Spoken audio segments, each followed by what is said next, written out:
সুপ্রিয় দর্শকবৃন্দু, আসসালামু আলাইকুম। শুরুতেই জানিয়ে দেব আজকের সংবাদ শিরোনাম, তারপরে থাকবে এ নিয়ে পুরো বিস্তারিত। সার্জিস আলমের ১০০ গাড়ি নিয়ে ক্যাম্পেইনে এবার মুখ খুললেন মির্জা ফখরুল ইসলাম আলমগীর। জানাবো পুরো বিস্তারিত। বিএনপির মহাসচিব মির্জা ফখরুল ইসলাম আলমগীর বলেছেন, যারা ১০০ গাড়ি দিয়ে ইলেকশন ক্যাম্পেইন করতে যায় তারা কি করবে সেটা আমরা ভালোভাবেই বুঝি। মহান স্বাধীনতা দিবস উপলক্ষে মঙ্গলবার রাজধানীর রমনা ইঞ্জিনিয়ার ইনস্টিটিউশন মিলনায়তনে এক আলোচনা সভায় প্রধান অতিথির বক্তব্যে তিনি এসব কথা বলেন। এর আগে ঢাকা থেকে উড়োজাহাজে সৈয়দপুর যান জাতীয় নাগরিক পার্টির মুখ্য সংগঠক উত্তরাঞ্চলের সভাপতি সার্জিস আলম। সৈয়দপুর থেকে তিনি সড়কযোগে পঞ্চগড়ে দেবীগঞ্জ যান। দেবীগঞ্জে থেকে শতাধিক গাড়িবহর নিয়ে তিনি জেলার বোদা, পঞ্চগড় সদর, তেঁতুলিয়া ও আটোয়ারী উপজেলা সফর করেন। তার এই বহর নিয়ে বিএনপির মহাসচিবের এই মন্তব্য।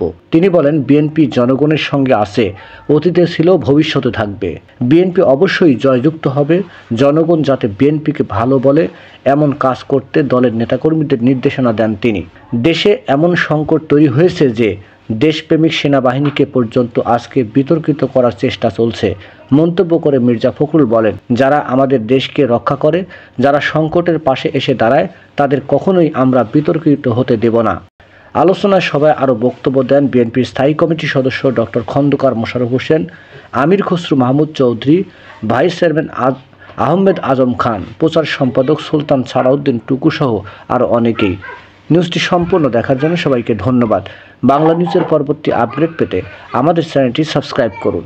নিউজটি ভালো লাগলে অবশ্যই লাইক, কমেন্ট, শেয়ার করে অন্যকে দেখার সুযোগ করে দিন। ধন্যবাদ।